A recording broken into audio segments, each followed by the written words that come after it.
Friends, स्वागत है आपका आपके अपने YouTube channel OCC by Vipul sir में। दोस्तों, आज हम लोग पढ़ेंगे पी ब्लॉक एलिमेंट्स के पार्ट नंबर 22 में। 21 तक हम लोग क्लोरीन को पढ़ रहे थे। 21 में हम लोग क्लोरीन के बारे में थोड़ा सा इंट्रोडक्शन लिए थे, पढ़े थे उसके बारे में और उसके भौतिक गुण को भी देखे थे। आज हम लोग पढ़ेंगे क्लोरीन का ही रासायनिक गुण। भौतिक गुण तक हम लोग पढ़ चुके हैं, आज हम लोग पढ़ेंगे रासायनिक गुण से। और वीडियो शुरू करने से पहले हम आपको बता दें कि प्लीज़ लास्ट तक देखिएगा। इतना ज़्यादा इंपॉर्टेंट वाला आपका वीडियो है कि जितना चाहिए नहीं, वो इसलिए क्योंकि यहाँ से लगातार क्वेश्चंस आते हैं और वो भी क्वेश्चंस कोई हल्के क्वेश्चंस नहीं होते हैं। रिएक्शंस आते हैं जिनसे आप लोग डरते रहते हैं एग्जाम में कि रिएक्शन कहाँ से आएगा, कौन सा आएगा, कैसे रिएक्शन को करें। तो रिएक्शन यहीं से आएगा, इसी वीडियो से आएगा। कब कब आया है ये भी हम दिखाएंगे, कौन कौन सा आता है ये भी हम दिखाएंगे। बस ध्यान से वीडियो को देखते रहिए, पढ़ते रहिए, ठीक है। आपका पार्ट नंबर जो चैप्टर फर्स्ट है वो भी शुरू हो गया है, जाकर के उसको भी पढ़ते रहिए, पी ब्लॉक भी पढ़ते रहिए, ठीक है। आते हैं रासायनिक गुण पर। तो हम लोग रासायनिक गुण पहली बात किसका पढ़ रहे हैं? क्लोरीन का पढ़ रहे हैं। तो Cl2 का हम लोग पढ़ने जा रहे हैं रासायनिक गुण। रासायनिक गुण में सबसे पहला टॉपिक हम लोग पढ़ेंगे ज्वलनशीलता। क्या ज्वलनशीलता होती है क्या क्लोरीन में? तो Cl2 स्वयं नहीं जलती, क्लोरीन गैस स्वयं नहीं जलती है। अगर आप क्लोरीन गैस को जलाना चाहेंगे तो जलेगी नहीं। कहीं जला के दिखाओ, आप जला ही नहीं पाएंगे। क्लोरीन गैस कभी नहीं जलती है, लेकिन कुछ पदार्थों के जलने में सहायक होती है। याद रखिएगा, क्लोरीन खुद तो नहीं जलती है, लेकिन दूसरे को जलाने में सहायक होती है, वो भी दूसरे में कुछ पदार्थों को ही, ठीक है। कुछ पदार्थ ऐसे होते हैं जो क्लोरीन के समझिए दोस्त होते हैं, उनको सिर्फ जलाने में मदद करती है, बाकी को जलाती भी नहीं है और खुद तो स्वयं जलती भी नहीं है। क्लियर है? तो क्लोरीन खुद नहीं जलती है, बस कुछ पदार्थों जो उसके बिल्कुल मेन जो इसके दोस्त हैं समझिए क्लोरीन के, सिर्फ उन्हीं को जलाने की कोशिश करती है, उन्हीं को ही सिर्फ जलाती है, बाकी को नहीं जलाती। और अगर जलाएगी तो कैसे जलाएगी? आप जानते हैं जलाने का मतलब होता है, जैसे मान लीजिए सल्फर, एक इसका बहुत बढ़िया पदार्थ है सल्फर। सल्फर के साथ अगर आप क्लोरीन का रिएक्शन कराएं तो आप देखेंगे कि सल्फर को जलने में मदद करती है क्लोरीन गैस। और जब सल्फर को आप जलाएंगे क्लोरीन गैस की उपस्थिति में, तो सल्फर और क्लोरीन में हो जाएगा रिएक्शन, और जब रिएक्शन हो जाएगा तो बन जाएगा H2Cl2। H2Cl2 एक कैसा रिएक्शन है? कैसा रिएक्शन है? योगात्मक अपक्रिया है। ये कैसी अपक्रिया है? तो योगात्मक अपक्रिया है, एडिशनल रिएक्शन है, एडिशन रिएक्शन है। क्लियर है? तो योगात्मक अपक्रिया का उदाहरण भी है। 2S और Cl2 जब मिलेंगे तो H2Cl2 बन जाएगा। सीधे सीधे आपको कंफर्म हो गया होगा। और ये जो आपका रिएक्शन है पूछा गया 2020 में। 2020 में ये क्वेश्चन पूछा जा चुका है, ये रिएक्शन आपसे पूछा जा चुका है। क्लियर है? अब आते हैं दूसरे नंबर पर। दूसरे नंबर में हम लोग देखेंगे अधातुओं से क्रिया। अधातु, किसी भी अधातु को ले लेते हैं, जैसे मान लीजिए फास्फोरस। फास्फोरस को अगर हम लोग ले लें तो फास्फोरस पी का रिएक्शन अगर हम लोग करवाएं Cl2 से, तो आप देखेंगे 2P और 3Cl2 जब हम लोग लेंगे तो लेने के बाद देखिए ध्यान से देखिएगा, 3Cl2 को हम लोग 2Cl3 भी लिख सकते हैं, यानी कि 2 को यहाँ भेज दीजिए, 3 को यहाँ भेज दीजिए, बात वही पड़ेगी, क्योंकि 3 दूना 6 या फिर 3 दूना 6, बात वही होती है, 6 क्लोरीन ही होगा। तो 2P और 3Cl2 मिलकर के 2PCl3 बना लेंगे, क्योंकि 2 बार P यहाँ पर है, 2 बार Cl3 यहाँ पर है, तो 2 और 2 दोनों में कॉमन है, तो 2 कॉमन हो जाएगा, बाकी PCl3 बन जाएगा। ये भी रिएक्शन आपका कौन सा रिएक्शन है? योगात्मक अपक्रिया का रिएक्शन है। ये भी 2020 में पूछा जा चुका है। क्लियर है? नेक्स्ट देखते हैं 3 वाला। 3 में धातुओं के साथ क्रिया। धातुओं के साथ अगर क्रिया देखें तो लगभग सभी धातुओं से ही क्रिया करती है, और क्रिया करके क्या बनाती है? क्लोराइड बनाती है। Cl2 यानी क्लोरीन गैस जब भी रिएक्शन करेगी धातुओं से, तो धातुओं से रिएक्शन करने के बाद हमेशा और हमेशा क्लोराइड बनाती है, और लगभग सभी धातुओं से रिएक्शन करती है। कोई ऐसी धातु नहीं जिससे क्लोरीन गैस रिएक्शन न करती हो। तो मान लीजिए कॉपर अगर हम लोग ले लें तो कॉपर और Cl2 का जब भी रिएक्शन होगा, मान लीजिए कॉपर क्या है? धातु है, इसकी जगह पे आप कोई भी ले सकते हैं, अन्य ले सकते हैं, पोटेशियम ले सकते हैं, कोई भी ले सकते हैं, आप कोई भी धातु यहाँ पे लेकर के रिएक्शन करवा सकते हैं। तो कॉपर और Cl2 का रिएक्शन करवाया जाए तो कॉपर क्लोराइड बन जाएगा, CuCl2 बन जाएगा। ये भी कैसा रिएक्शन है? योगात्मक अपक्रिया का रिएक्शन है। योगात्मक का मतलब होता है एक ही में जुड़ जाना। एक ही में जुड़ करके जब कोई प्रोडक्ट, जब कोई उत्पाद बनता है तो उसको बोला जाता है योगात्मक अपक्रिया, और ये भी 2020 में पूछा जा चुका है। ये जितने भी योगात्मक अपक्रिया के रिएक्शन है, ये सब के सब जब आपसे पूछेगा कि योगात्मक अपक्रिया का उदाहरण दीजिए, तो ये जितने भी रिएक्शन सभी हम आपको बताए हैं 3 रिएक्शन, उन तीनों में से कोई भी रिएक्शन दे सकते हैं। कभी कभी आपसे पूछ लिया जाता है 2 योगात्मक अपक्रिया का उदाहरण दीजिए, तो इसमें से ये 3 रिएक्शन है, तीनों में से कोई भी 2 आप लोग लिख सकते हैं, आपका आंसर बिल्कुल सही होगा। आते हैं जल के साथ अपक्रिया। अगर क्लोरीन गैस का अगर आप रिएक्शन करवाएं जल से या H2O से अगर आप करवाएं तो आप देखेंगे HCl, क्योंकि एक बात हमेशा याद रखिएगा, जब भी आप क्लोरीन से रिएक्शन करवाने जा रहे हैं तो मान करके चलिए कुछ ही रिएक्शन को अगर छोड़ दिया जाए तो सभी रिएक्शन में HCl जरूर बनेगा, हाइड्रोक्लोरिक एसिड जरूर बनेगी, नोट कर लीजिए, जरूर बनेगी। तो एक तो बिल्कुल आपका फिक्स हो जाएगा प्रोडक्ट की HCl तो बनाना ही बनाना है। बस कुछ रिएक्शन आप देखेंगे, कुछ रिएक्शन में नहीं बनता है, लेकिन बाकी के रिएक्शंस में आप देखेंगे हमेशा HCl जरूर बनेगा। तो HCl को यहाँ से बना लेते हैं। आप देखेंगे Cl2 है, 2 बार Cl है तो 2 बार Cl लिख लेंगे। H2O आप जानते हैं कि H और OH में टूटता है, तो H और Cl मिलकर के HCl बना लेगा। बाकी क्या बचा आपका, HOCl बचा है, तो HOCl या फिर HClO, जो भी आप जिस तरीके से भी चाहे इसको लिख सकते हैं। इसका नाम है हाइपोक्लोरस अम्ल, इसका नाम है HClO। इस तरीके से बनाता है। नंबर 5 में सोडियम हाइड्रोक्साइड के साथ क्रिया देखेंगे। तो सोडियम हाइड्रोक्साइड का मतलब होता है NaOH को सोडियम हाइड्रोक्साइड कहा जाता है। तो NaOH से अगर आप रिएक्शन करवाएंगे क्लोरीन गैस का तो फिर से ही होगा, क्योंकि Cl2 है, 2 बार Cl है तो 2 बार Cl, एक बार Cl यहाँ, एक बार Cl यहाँ, मतलब 2 बार टूट जाएगी। और NaOH आप देखेंगे सिर्फ अगर NaOH होता तो Na अलग हो जाता, OH अलग हो जाता, लेकिन क्योंकि 2 बार NaOH है तो आप देखेंगे इसमें से एक बार सोडियम अलग हो जाएगा, एक बार सोडियम और O मिलकर के NaO बना लेंगे, और एक बार H और 2 बार O था तो एक बार O बचा हुआ है, और 2 बार H भी है तो H2 मिलकर के यहाँ पे H2 और O मिलकर के H2O बना लेंगे। ठीक है, तो जब भी 2 बार NaOH होगा, ये जब ब्रेक होगा तो H2O में, NaO में और Na में ब्रेक होगा। अब आप देखेंगे फिर से NaCl बन जाएगा, क्योंकि अभी यहाँ पे Na है तो NaCl बन जाएगा, हाइड्रोजन रहता तो HCl बन जाता, तो NaCl बन जाएगा यहाँ पे। बाकी क्या बनेगा, H2O तो बनेगा ही बनेगा, और बाकी का जो बचा है उसको आपस में मिला दीजिए, जैसे NaOCl बन जाएगा। अब क्लोरीन की एक बहुत इंपॉर्टेंट प्रॉपर्टी हम लोग पढ़ने जा रहे हैं, जिसका नाम है ऑक्सीकारक गुण। ऑक्सीकारक गुण आप जानते हैं, ऑक्सीकरण क्या होता है, ऑक्सीकरण जिसका होता है और जो करवाता है उसी को बोला जाता है ऑक्सीकारक। यानी क्लोरीन यहाँ पे ऑक्सीकरण करवाएगा, क्योंकि क्लोरीन ऑक्सीकरण करवा रहा है इसलिए क्लोरीन को यहाँ पर ऑक्सीकारक बोला जाएगा। यानी कि जो ऑक्सीकरण रिएक्शन करवाता है उसे बोला जाता है ऑक्सीकारक। एक बात यहाँ पे क्लियर कर लीजिएगा कि ऑक्सीकरण होता क्या है। तो ऑक्सीकरण का मतलब होता है ऑक्सीजन का योग। ऑक्सीकरण का मतलब होता है ऑक्सीजन का योग, या फिर इलेक्ट्रॉनों का योग, या फिर हाइड्रोजन का त्याग। याद रखिएगा, हाइड्रोजन का त्याग हो, ऑक्सीजन का योग हो या फिर इलेक्ट्रॉन का योग हो तो बोला जाएगा कि वहां पर ऑक्सीकरण हो रहा है। इन तीनों में से ही अगर कोई भी काम क्लोरीन करवा देता है, इसका मतलब क्लोरीन वहां पर ऑक्सीकारक का काम कर रहा है, क्योंकि यह ऑक्सीकरण करवाने में सक्षम है। क्लियर है, क्यों सक्षम है, क्योंकि यह इसके पास इलेक्ट्रोनेगेटिविटी होती है, इसकी विद्युत ऋणात्मक क्षमता बहुत ज्यादा होती है, जिसकी वजह से यह ऑक्सीकारक का काम भी करता है। कैसे करता है आगे देखते हैं हम लोग। जैसे हाइड्रोजन सल्फाइड को आप देखेंगे सल्फर में कन्वर्ट कर देता है।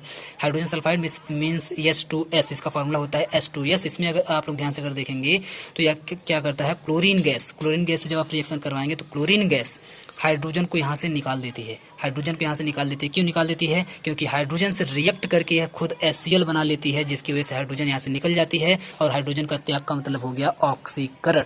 हाइड्रोजन का त्याग का मतलब हो गया ऑक्सीकरण, और यह ऑक्सीकरण कौन करवाया है, क्लोरीन करवाई है। इसका मतलब क्लोरीन एक ऑक्सीकारक की तरह यहाँ पर काम कर रही है। तो उम्मीद करते हैं रिएक्शन आपको समझ में आया होगा। सेम उसी तरीके से अगर आप लोग आगे देखेंगे तो सोडियम सल्फाइड को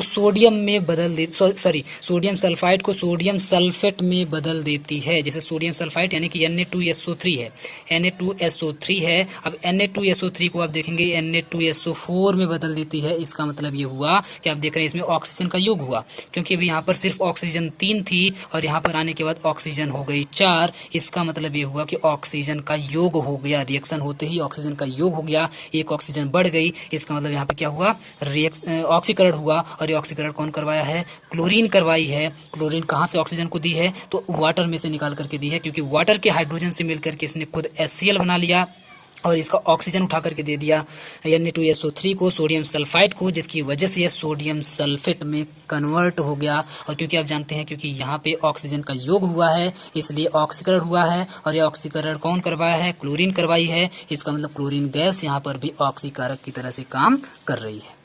क्लियर है। तो उम्मीद करते हैं वाला भी रिएक्शन आपको समझ में आया होगा। एक चीज आपको क्लियर होती चल रही होगी, क्योंकि आप देख रहे हैं यहाँ पर भी HCl बन रहा है, यहाँ पर भी HCl बन रहा है, तो आपको यह अंदाजा लग रहा होगा कि जहाँ पर भी क्लोरीन से रिएक्शन होगा HCl तो बनेगा ही बनेगा, सिर्फ कुछ केसेस में नहीं बनता है, ये भी याद रखिएगा।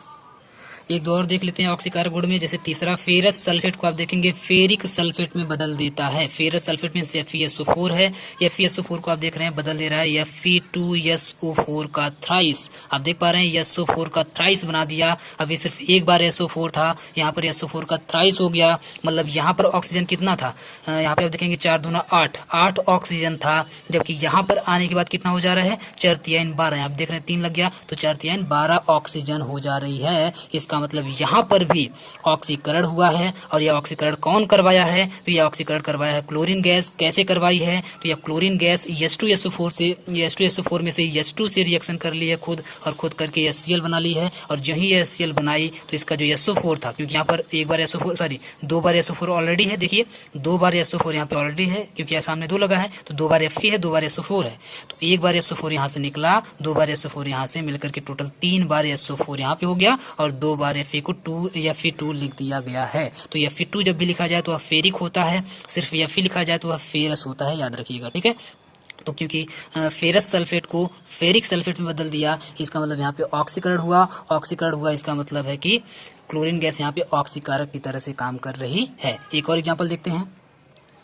सल्फर डाइऑक्साइड यानी कि SO2 को, सल्फर डाइऑक्साइड को आप देखेंगे सल्फर डाइऑक्साइड के जलीय विलयन को आप देखेंगे सल्फ्यूरिक अम्ल में कन्वर्ट कर देती है। सल्फर डाइऑक्साइड का मतलब होता है SO2 को आप देखेंगे यहाँ पे कन्वर्ट कर दे रही है H2SO4 में, यानी कि यहाँ पे सिर्फ O2 था, सिर्फ 2 ऑक्सीजन था, और यहाँ पर कन्वर्ट हो गया O4 में, यानी कि ऑक्सीजन बढ़ गया मतलब ऑक्सीजन का योग हुआ, मतलब ऑक्सीकरण हुआ। ऑक्सीकरण कौन करवाया है, तो क्लोरीन गैस करवाई है। क्लोरीन गैस कैसे करवाई है, तो आप देखेंगे 2 बार H2 यहाँ पर लिया गया है, वाटर लिया गया है, और वाटर के वाटर के 2 बार हाइड्रोजन से H2 से मिलकर के यहाँ पे बना लिया है फिर से HCl तो बनेगा ही, आप लोग समझ गए होंगे। HCl बना ली है, और HCl बनाने के बाद क्योंकि आप 2 बार H2O को अगर आप तोड़ेंगे तो H2O2 यानी कि पेरोक्साइड में टूटेगा और H2 में टूटेगा, हाइड्रोजन पेरोक्साइड में और H2 में टूटेगा, तो H2 से तो Cl2 मिलकर के 2HCl बना ली है। बाकी का जो बच रहा है आप देखेंगे H2O2, तो H2O2 और SO2 मिलकर के H2SO4 बना लेगा। कैसे, तो H2 2 बार O यहाँ पर, 2 बार O यहाँ पर मिलकर के SO4 बन जाएगा। तो आप देखिए कैसे यहाँ पे कन्वर्ट हुआ, SO2 था, आगे चल करके SO4 बन गया। इसका मतलब ऑक्सीजन ऐड हुआ है, इसका मतलब ऑक्सीकरण हुआ है। ऑक्सीकरण किसकी वजह से हुआ है, क्लोरीन की वजह से हुआ है। इसका मतलब ये हुआ क्लोरीन गैस यहाँ पर भी ऑक्सीकारक की तरह से काम कर रही है। क्लियर है। नेक्स्ट प्रॉपर्टी देखते हैं। रासायनिक गुण में जो 7वां गुण है योगात्मक यौगिक बनाना। क्लोरीन गैस योगात्मक यौगिक भी बनाती है। अभी हम योगात्मक अपक्रिया का 2-3 एग्जाम्पल भी दिए थे, लेकिन यहाँ पर भी हम लोग देख लेंगे। कार्बन मोनोऑक्साइड, सल्फर डाइऑक्साइड, याद रखिए कार्बन मोनोऑक्साइड यानी कि CO की बात हो रही है, सल्फर डाइऑक्साइड यानी कि SO2 की बात हो रही है, तथा असंतृप्त कार्बनिक यौगिकों के साथ कोई भी असंतृप्त हम लोग किसको बोलते हैं, जिसमें या तो डबल बॉन्ड हो या तो ट्रिपल बॉन्ड हो, जिसमें या तो डबल बॉन्ड हो या तो ट्रिपल बॉन्ड हो, उसको बोला जाता है असंतृप्त कार्बनिक यौगिक। क्लियर है। कार्बन के बीच में हमेशा डबल बॉन्ड या ट्रिपल बॉन्ड होना चाहिए, तो उसको बोला जाता है असंतृप्त कार्बनिक यौगिक। के साथ आप देखेंगे योगात्मक रिएक्शन देती है, योगात्मक अपक्रिया प्रस्तुत करती है। कैसे, तो यहाँ पे ध्यान से देखेंगे तो ये C2H4 क्या है, एथीन है। एथीन में डबल बॉन्ड होता है, और डबल बॉन्ड होता है इसका मतलब यह असंतृप्त कार्बनिक यौगिक है। और इसका रिएक्शन अगर आप लोग करवा दें क्लोरीन से तो तुरंत समझ जाइए, अगर असंतृप्त कार्बनिक यौगिक है तो कुछ नहीं बनाना है, सबको आपस में मिला देना है। कुछ नहीं बनाना है, सबको आपस में मिला देना है। याद रख लीजिए, नोट कर लीजिए, कहीं पर ट्रिक है ये, ठीक है। जब सबको आपस में मिला देंगे तो क्या बन जाएगा, C2 था, C2 हो जाएगा, H4 था, H4 हो जाएगा, Cl2 बगल में आके जुड़ जाएगा। लास्ट में कुछ नहीं बना, सीधे सीधे जोड़ करके लिख दिया गया है। वैसे ही अगर कार्बन मोनोऑक्साइड अगर आपको कहीं दिख जाए और बगल में क्लोरीन दिख जाए, तब भी कुछ नहीं करना है, आपको बंद करिए, सबको आपस में मिला दीजिए, COCl2 बन जाएगा। क्लियर है। वैसे ही अगर आपको SO2 दिख जाए तब भी कुछ नहीं करना है, बगल में क्लोरीन दिख जाए कुछ नहीं करना है, सबको आपस में जोड़ देना है, SO2Cl2 बन जाएगा। योगात्मक अपक्रिया से आसान रिएक्शन दुनिया में कोई रिएक्शन नहीं होता है, कोई अपक्रिया नहीं होती है। सबसे आसान अगर कोई होता है तो योगात्मक होता है। योगात्मक में सीधे सीधे जोड़ देना होता है, जैसे शादी होती है वैसे समझिए दो लोगों को यहाँ पर मिला उठा करके जोड़ दिया जाता है, आपस में कंबाइन कर दिया जाता है, उसे बोला जाता है योगात्मक अपक्रिया। क्लियर है। क्लोरीन की 8वीं प्रॉपर्टी में हम लोग देखेंगे यह सिर्फ योगात्मक अपक्रिया ही नहीं प्रतिस्थापन अपक्रिया भी करती है, प्रतिस्थापन टाइप की अपक्रिया भी करती है। प्रतिस्थापन अपक्रिया क्या होती है आप लोग क्लास 10 में पढ़ चुके होंगे, अभी हम थोड़ा सा आपको हिंट देंगे। वे अपक्रियाएं जिसमें किसी यौगिक के एक या एक से अधिक हाइड्रोजन परमाणु अन्य परमाणुओं या समूहों द्वारा विस्थापित हो जाएं, ऐसी अपक्रिया को प्रतिस्थापन अपक्रिया कहा जाता है। ऐसी अपक्रियाएं प्रतिस्थापन अपक्रियाएं कहलाती हैं। एक बार फिर से सुन लीजिए, ऐसी अपक्रिया जिसके अंदर एक हाइड्रोजन या फिर एक से अधिक हाइड्रोजन, एक हाइड्रोजन या फिर एक से अधिक हाइड्रोजन किसी दूसरे परमाणु के द्वारा, कोई दूसरा कौन होगा यहाँ पे क्लोरीन होगा, कोई दूसरा कौन होगा यहाँ पे क्लोरीन होगा, क्लोरीन द्वारा अगर विस्थापित कर दिया जाए, विस्थापित का मतलब होता है कि उसकी जगह पे क्लोरीन आ जाए और हाइड्रोजन निकल करके बाहर चला जाए, हाइड्रोजन की जगह पे क्लोरीन आ जाए और क्लोरीन की जगह पे हाइड्रोजन आ जाए, अगर ऐसी केस हो तो उसमें बोला जाएगा कि वहां पर प्रतिस्थापन अपक्रिया हो रही है। फॉर एग्जाम्पल अगर हम लोग CH4 का रिएक्शन Cl2 से अगर करवाएं, CH4 का रिएक्शन अगर Cl2 से करवाएं तो क्या होगा, तो यहाँ पर होगी प्रतिस्थापन अपक्रिया। प्रतिस्थापन अपक्रिया में क्या होगा तो आप देखेंगे CH4 को आप लिख सकते हैं CH3 और H, है ना, CH3 और H आप लोग लिख सकते हैं, मतलब एक हाइड्रोजन को थोड़ा सा अलग लिखा गया है अभी। तो आप देखेंगे CH4 में से एक हाइड्रोजन को निकाल करके एक क्लोरीन आ जा रही है। इसका मतलब है कि हाइड्रोजन क्या कर दिया, हाइड्रोजन का विस्थापन कर दिया गया है, यहाँ पर हाइड्रोजन को बाहर निकाल दिया गया है। हाइड्रोजन आ गया है क्लोरीन की जगह पे और क्लोरीन निकल कर किसमें से एक चला गया है हाइड्रोजन की जगह पे। जब हाइड्रोजन की जगह पे चला जाएगा तो आप देखेंगे CH3 बचेगा, एक हाइड्रोजन निकलने के बाद CH3 बचेगा तो CH3Cl बन जाएगा। और एक Cl जब इसकी जगह, सॉरी एक हाइड्रोजन जब इसकी जगह पे आ जाएगा तो क्योंकि यहाँ पे 2 Cl था तो एक Cl और एक H मिलकर के HCl यहाँ पे बना लेगा। तो HCl तो ऐसे भी आपको पता था कि बनेगा, लेकिन यहाँ पर अपक्रिया कौन सी हो रही है, प्रतिस्थापन अपक्रिया। प्रतिस्थापन अपक्रिया का मतलब है कि एक क्लोरीन जाकर के एक हाइड्रोजन को यहाँ पर विस्थापित कर दे रहा है। तो एक या एक से अधिक जब हाइड्रोजन विस्थापित कर दिया जाता है क्लोरीन के द्वारा तो समझ जाइए कि क्लोरीन प्रतिस्थापन अपक्रिया वहां पे कर रहा है। ठीक है, नेक्स्ट गुण देखते हैं विरंजक गुण। विरंजक का मतलब क्या होता है, तो विरंजक का मतलब होता है रंग को उड़ा देना, रंग को उड़ा देना, किसी को कलरलेस कर देना, किसी के कलर को गायब कर देना ही होता है विरंजक गुण। विरंजक को उसको विरंजक बना देना। कैसे बनाएगा, तो आप देखेंगे क्लोरीन प्रबल ऑक्सीकारक होने के कारण, क्योंकि अभी आप देखें कि बहुत ही प्रबल ऑक्सीकारक था, सभी का ऑक्सीकरण कर दे रहा था, जिसकी वजह से यह एक तीव्र विरंजक भी होता है। यह एक बहुत ही तेजी से विरंजक का गुण वाला काम करता है, मतलब किसी का कलर उड़ाने का भी काम करता है। कैसे, यह गीले फूल, अगर आप गीले फूल लें यानी कि थोड़ा सा नमी उसमें हो, पत्तियां ले आदि का रंग आप देखेंगे उड़ा देता है। गीला फूल हो या पत्तियां हो, इन सभी का रंग आप देखेंगे यह क्लोरीन गैस उड़ा देती है। क्लोरीन गैस अगर आसपास आ गई तो आप देखेंगे वो ग्रीन कलर की होती है, तो उसका कलर जो ग्रीन कलर होगा वो वहां से गायब हो जाएगा, उसका कलर चेंज हो जाएगा, कलरलेस हो जाएगा। ठीक है, याद रखिएगा। इस क्रिया में पहले यह नमी यानी कि H2, क्योंकि नमी यहाँ पे यहाँ बोला गया गीले फूल, इसका मतलब है कि उसमें नमी होगी, नमी का मतलब है वाटर होगा, वाटर होगा तो वाटर से पहले रिएक्शन करेगी क्लोरीन गैस और रिएक्शन करके नवजात ऑक्सीजन उत्पन्न कर देगी। इसमें से एक जो ऑक्सीजन है, एक ऑक्सीजन जब होता है तो उसको नवजात ऑक्सीजन बोला जाता है। जब सिंगल ऑक्सीजन लिखा जाए, सिर्फ O लिख दिया जाए तो उसको नवजात ऑक्सीजन बोला जाता है। तो आप देखेंगे H2O में से सिर्फ O निकलेगा, सिर्फ O निकलेगा तो इसी की बात हो रही है, इसमें से नवजात ऑक्सीजन उत्पन्न कर देता है, क्योंकि Cl2 H2 से मिलकर के या Cl बना लेगा तो बाकी बचेगा क्या, सिर्फ O बचेगा। अभी हम आपको रिएक्शन दिखाएंगे। नवजात ऑक्सीजन उत्पन्न कर देता है तथा फिर यह नवजात ऑक्सीजन फूल, पत्तियों आदि के अवयवों से क्रिया करके उन्हें ऑक्सीकृत कर देती है तथा रंगहीन बना देती है।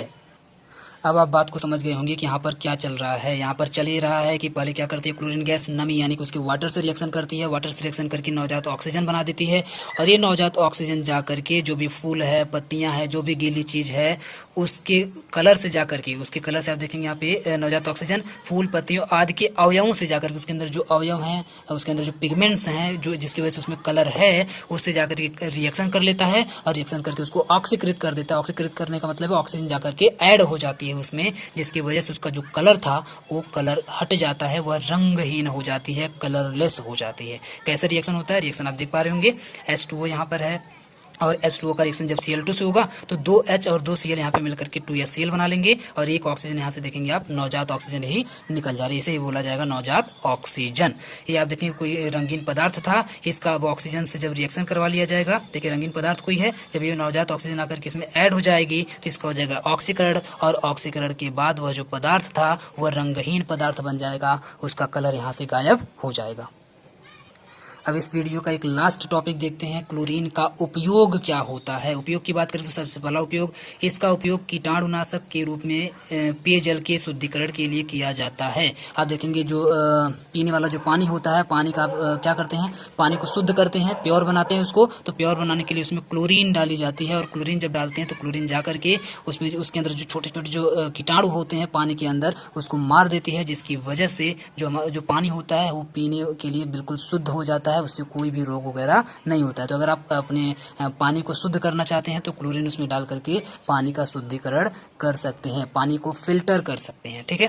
नंबर 2 की बात करें तो प्रयोगशाला में अभिकर्मक के रूप में भी प्रयोग किया जाता है।